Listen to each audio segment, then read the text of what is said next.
What's the story, everyone? Welcome back to gaelicfantv. How's the form? How are we all getting on? So it's week 2 of the All-Ireland Senior Hurling Championship, and we're going to be previewing and predicting all the weekend's games in both Munster and Leinster. We'll be having a look at the weekend's games in the John McDonagh Cup and some of the lower tier competitions as well. Obviously last week threw up plenty of big surprises. Waterford beating Cork was certainly one that stood out. I don't think many people were surprised at Limerick bet Clare, but I think in the way that they did it, the way they just came from behind, having trailed by 9 to win by 3 in the end in what was an extraordinary comeback. And of course in Leinster, I suppose predictable wins really for the likes of Galway and Kilkenny, but the draw between Wexford and Dublin really did go down to the wire, and it's going to be interesting to see if Dublin and Wexford can both follow up that result with a win this weekend. So we're going to be here to preview the games, predict the games. If you're new to the channel, hit the like button and subscribe. Do plenty of similar content to this, weekly podcasts and everything else. So if people enjoy the content,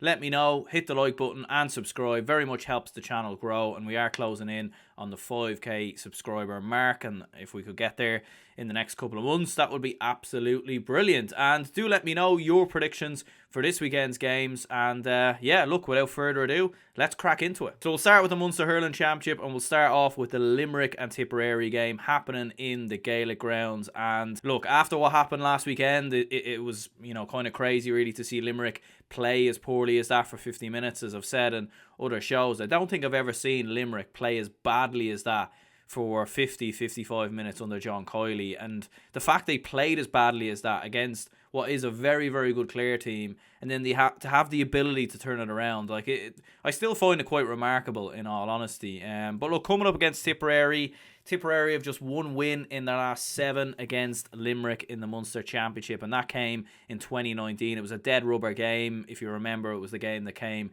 straight before the Munster final, when both sides had already qualified for the Munster final. 1 win for Tipperary in those 7 games, 1 draw which came last year, and 5 Limerick wins in there as well. I just don't think you'll see Limerick play as badly as they did against Clare, in my opinion, especially after turning it around. Like, in many ways it was actually the perfect best case scenario for John Coyley in many ways, where his team played very poorly, very badly. There's a lot to work on, but they still came away with a win. So there's not like a huge amount of pressure necessarily to win in this game. Although if Limerick weren't to win in this game, there would be massive question marks asked, and it certainly would put them back on the back foot once again. But all in all, after turning it around in the way that they did, Cian Lynch coming to life, Aaron Gillan coming to life, Gearóid Hegarty obviously playing his part as well, Donncha O'Dowling and Adam English, who both came off the bench and made a huge difference. Obviously Donncha O'Dowling got the goal. You just wonder, like, with both of them coming on and playing as well as they did, you do just wonder, will they start? Will John Coyley put them in the starting 15? That's going to be very interesting to see. And in many ways, like Limerick, the intensity that they finished with and the confidence that will give them, I just can't imagine they're not going to carry it into this game. Like, I can't imagine that John Coyley, Paul Kinnerk, the management team, will stand for another very abject performance. Because let's not forget, that very abject performance in the opening 50-55 minutes followed on from what was a very poor performance against Kilkenny as well. And I know people will say Limerick didn't care about the league and everything else, but at the same time, like, you can't start the game slow and poor once again, because from a Limerick perspective, you want to get into that Munster final as soon as possible. Like, you don't want it to go down to the wire. You don't want to have to get something on the final game against Waterford or Cork. Not that Limerick won't be able to. I mean, Limerick are more than capable, most certainly, to get results from those matches. But I think for Limerick, getting a victory here will be absolutely vital. On the other hand side, for Tipperary, it does feel like a bit of a free hit, in all honesty, for Tipperary, like going away to Limerick, obviously in the Gaelic grounds. Like, at the start of the Munster Championship, when you're looking at Tipperary's fixtures, I can't imagine many people would have looked at this game and thought, that's a game Tipperary can win. Don't get me wrong, they drew at Limerick last year, and they were very unlucky not to win that game. And more often than not, Tipperary have been able to lay a bit of a glove on Limerick. Like, a couple of times when Limerick have won, Tipperary haven't been a million miles off them. Gearóid O'Connor's coming in great form. He was one of their sharpshooters in the league. You obviously have well-proven players at this stage in Jason Ford and Jake Morris. But I just think Limerick are going to be too strong. After finishing the game, finishing the way they did against Clare, I can't see them being stopped. I think they're going to come flying out of the traps in their own backyard as well. Keane Lynch is going to have a big game. Galan is going to start like a house on fire. And I think Limerick are going to play very well in this game. I think Tipperary, look, Liam Cahill and Tipperary, they'll be prepared for what Limerick are going to throw at them. I mean, this is not Liam Cahill's first rodeo in coming up against this Limerick team. He's obviously done it on numerous occasions with Waterford. And of course, he's done it on a few occasions now with Tipperary. But I still fancy Limerick to just have too much in around midfield. I think they'll dominate. And I can see Limerick doing it. I think they'll win it by 4 points. The other game is absolutely vital. Cork against Clare in Páirc Uí Chaoimh, or Super Value Páirc Uí Chaoimh as they call it. I don't think anyone's actually calling it that. But look, it's a knockout game in many ways, because after both Cork and Clare losing in their opening game, a defeat here, and you're not necessarily gone, but you're definitely looking at results elsewhere. I think if Clare lose, they can turn it around, just in the sense that I think Clare can still get something from both Waterford and Tipperary, and 4 points might maybe be enough depending on how certain other results go. But if Cork lose this, they're 100% gone in my opinion, because they play Limerick away next week after this, and I just couldn't see Cork getting anything from that game. And in all honesty, like, especially with Cork having been in this situation over the last couple of years, I just think the pressure would build and everything else. Clare have 3 wins in their last 4 versus Cork. Cork's only win in those 4 came in 2021. Of course, that follows on from Cork very much dominating this rivalry in terms of when these two would come up against each other in the championship. Look, how do Clare respond? That's going to be the big talking point, because we said Limerick should carry that momentum, that confidence, and that energy that they finished with against Clare. They should carry that into the game against Tipperary. But for Clare, like, to lose that game would have been such a killer blow. Like, it's one thing to lose to Limerick, but it's another thing to lose to Limerick at home in your own backyard when you're 9 points up going into the final 15 minutes. Like, that must have felt like a massive smack in the teeth, in all honesty. Does Tony Kelly start? He obviously came off the bench the last day and couldn't really get into the game. You could tell obviously the match sharpness and fitness obviously isn't there, and he was obviously a late inclusion in the panel as well. Something tells me he won't start. I think for Clare, you're going to have to manage his game time, manage his minutes and everything else. I think he might come on a little bit earlier, but I think this might be one of them games where if Clare need to bring him on, they'll bring him on. But if they don't, like, if they're comfortable and they're 5 or 6 ahead, like they were against Limerick, I don't think they'll bring him on this time around, in my opinion. Aidan McCarthy's obviously in flying form. Like, I think it got lost how well he actually played against Limerick. In fairness, he was one of their top performers. Shane O'Donnell was very good as well. Davy Fitzgerald was a little bit quiet against Limerick for large parts, but you'd expect him to click more into gear. You've got Mark Rogers obviously as well in very good form.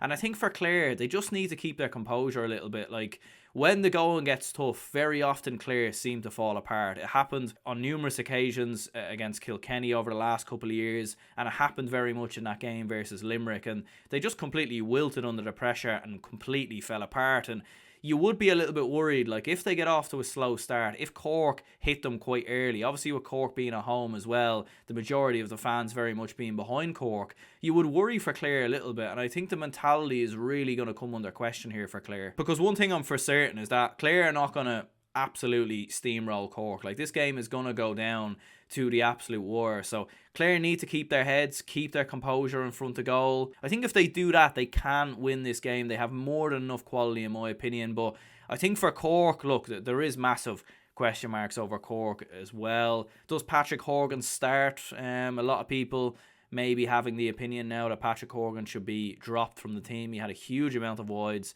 in the game versus Waterford. Alan Connolly is certainly one man who won't be dropped. 7 goals in his last 3. But I think for Cork, they need more from their forwards. Conor Lahan, Seamus Harnedy, we just haven't seen too much of them really from Cork this year.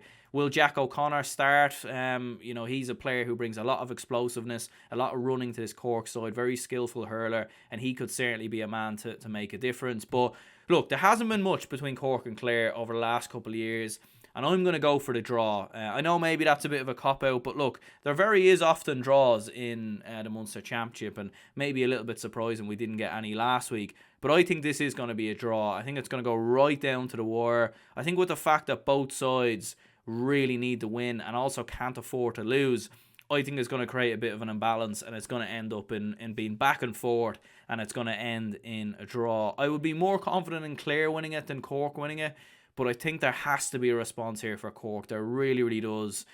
So for that reason, I'm going to go for a draw. We move across then to the Leinster Hurling Championship, and I think the game that really stands out here is Galway versus Kilkenny. Obviously, these two have been the big hitters from Leinster over the last couple of years. They're obviously both bidding to get back into the Leinster final. It feels like a free hit either way in many ways. Like, I feel like the Galway Kilkenny games in the Leinster round robin tend to be very much forgotten about, unless the time where Brian Cody and Henry Shefflin could have had a bit of a falling out on the sidelines and everything else. But generally speaking, these games do get forgotten about because it's almost certain that these two are going to finish in a Leinster final. I think the fact that Wexford and Dublin drew as well means that losing this game really isn't the end of the world, and winning the game I think very much asserts your place in the Leinster final. Kilkenny do have big injuries coming into the game. Owen Cody, Owen Murphy and Adrian Mullen all look likely to miss out. And I think even if they were slightly fit,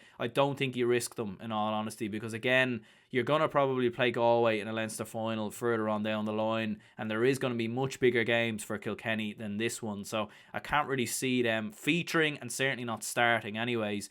TJ Reid will probably play. Billy Drennan looked very good against Antrim in fairness. For Galway, Conor Cooney scored 110 versus Carlow. You've got Tom Monaghan and Cathal Mannion, who also played well. And Gavin Lee scored 1-2 in midfield. A draw would be a very sensible prediction here as well. I mean, there's been very little between these two in recent years. It was actually a draw in the round robin game last year as well. And then, of course, you'll remember in the Leinster final, Kilkenny got that very late goal from Paddy Deegan. So it could really go either way, but I just think Kilkenny have a bit more about them at the moment. Galway have looked very stuttery, very sloppy. Like, even in the game versus Carlow nearly made a game out of that. Carlow got a goal at one stage to bring it back to 4 with 15 minutes to go. And I'm just not all too convinced by Galway right now. And I think even with some key players missing for Kilkenny, I still fancy them to have enough firepower and to win it by a point. The other two games in Leinster see Dublin against Carlow and Antrim versus Wexford. Looking at Dublin versus Carlow first of all, look, I think for both Dublin and Wexford, it looks like it's probably going to come down to score difference. Unless one of Dublin or Wexford can pull off a shock against one of the bigger teams. And to be fair, Wexford probably have that more in them than Dublin. But look, Dublin need to beat Carlow first of all. That's the most important thing. But I think putting up a big score would be very important here. But in saying that though, look, Carlow will come in with a bit of confidence. Like, they were beaten by 11 points by Galway, but that scoreline probably didn't reflect the overall aspect of that game. Marty Kavanagh was very good with 8 points. Conor Keogh, John and Chris Nolan have both been very good as well. And Carlow could fancy maybe a bit of an upset. When these two played each other in the All-Ireland series last year, Carlow were coming in as Joe McDonagh Cup champions. Dublin were the third place side in Leinster. I think Carlow were actually leading at half time. Like, there wasn't very much between them until the final 15-20 minutes when Dublin really did pull away. Keane O'Sullivan with 1-2 the last day. Danny Sutcliffe obviously got 1-2 as well. Mark Rogans looked impressive in around midfield. I would fancy Dublin to win the game, but there is that part of me that looks at this, and I've seen Dublin sometimes be a little bit edgy in these games against the likes of Laois and Antrim, games that you would fancy Dublin to win.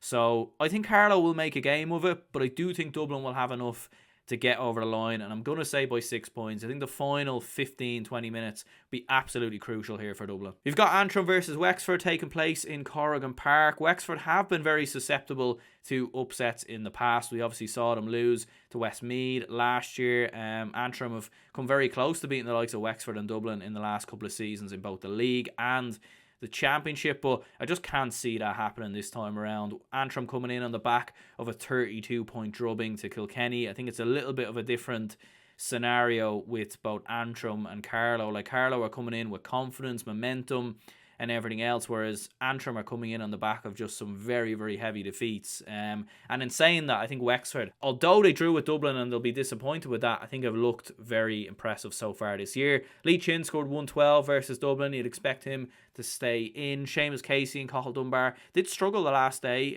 against Dublin. Seamus Casey didn't get on the score sheet, but you would fancy him to start and to be quite impressive in this one.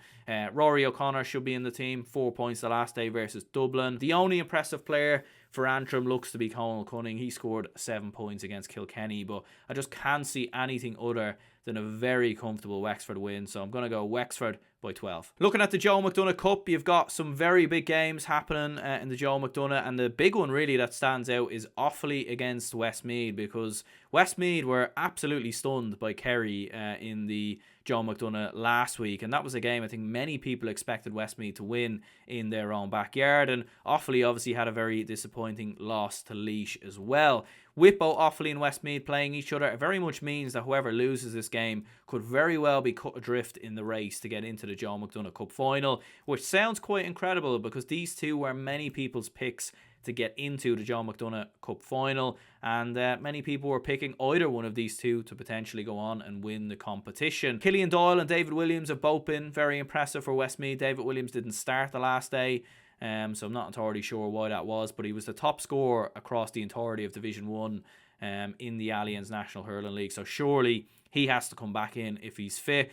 For Offaly, you've got Owen Cahill, you've got Killian Sampson, who's looked quite impressive as well. He did well the last day versus Laois. We have seen so often when teams are in Division 1 and when they're in the Leinster Hurling Championship and then they come down to the Joe McDonagh, you think they should be able to bounce straight back up because of the level of teams they've been playing and everything else. But very often, like, the sort of bad habits of losing and everything else, and maybe the lack of confidence, it does sort of dwindle in to teams' Joe McDonagh Cup campaigns. And like we saw Laois struggle with this, get relegated from Leinster and not be able to recover. We've obviously saw something similar happen with Westmeath in the past. We've saw something similar happen with Carlow as well. So like, I think Westmeath are struggling right now for confidence and everything else, and I think Offaly will be there waiting in the long grass at home. I think Offaly will do it. I think they'll win up by 2 points. You've got Meath versus Laois. This one should be a bit more straightforward from a Laois perspective. Meath will very much be battling relegation in the Joe McDonagh. There's absolutely no doubt about that. Patrick Purcell coming in good form, 2 goals and a point the last day, whilst Padraig O'Hanrahan has looked good for Meath. He scored 17 points the last day versus Down, but I'm going to go for a 7-point win there for Laois. And you've got Kerry versus Down. Can Kerry carry on their very good momentum right now? All of a sudden, if Kerry can win this, they might just be looking at a potential Joe McDonagh Cup final themselves. Obviously, still a couple of games to play, but Kerry will certainly have their eyes fixated on that, having obviously beat Westmeath last week. Maurice O'Connor is in great form. Down are a very sticky side, though, and you wouldn't be surprised if they pulled off the shock here, but I'm going to go for a 2-point win for Kerry. Just looking at some of the lower tier games, we won't go into big detail here, but in the Christie Ring, you have London against Wicklow. Interesting enough, London, 2 wins from 2 so far. If they were to win this, a Christie Ring Cup final is very much on the cards for them. Kildare versus Derry. Kildare very much the favourites, and you'd fancy them to win that. And Sligo versus Tyrone. You feel like is maybe 2 sides battling relegation in the Christie Ring. In the Nicky Rackard, you've got Louth versus Mayo, Donegal versus Monaghan, and Armagh versus Roscommon. And in the Laurie Mar, you have Longford versus Leitrim, Lancashire versus Cavan, and Warwickshire versus Fermanagh. In terms of player of the week and bet of the week, I think in terms of player of the week, I'm going to go for Cian Lynch to carry on what was a very good ending to the game versus Clare, and I think he's going to carry on that form. You're expecting big things from both Cork and Clare, like Aidan McCarthy obviously coming in very, very good form there as well. In terms of upset of the week, like, there probably isn't really any games you'd look at and think there's going to be a big shock. Like Cork beating Clare would maybe be an upset, but can I really see that happening? I'm not entirely sure. I think Offaly beating Westmeath to a certain extent is an upset, given that Westmeath were favourites before a ball was pucked in the Joe McDonagh. So we'll go with that. But yeah, I'm going to go for Cian Lynch as my player of the week, but let me know yours in the comments down below. But anyway, lads, I think we'll go ahead and wrap this one up here. Just a quick preview this week of the weekend's games. Let me know your predictions in the comments down below. And as I was saying, if you're new to the channel, hit the like button, consider subscribing. Let me know your predictions in the comments. And yeah, there'll be plenty of match reactions out during the weekend. Obviously, plenty of games happening in both football and hurling, so stay tuned for that. My name's Aaron. Speak to you all again.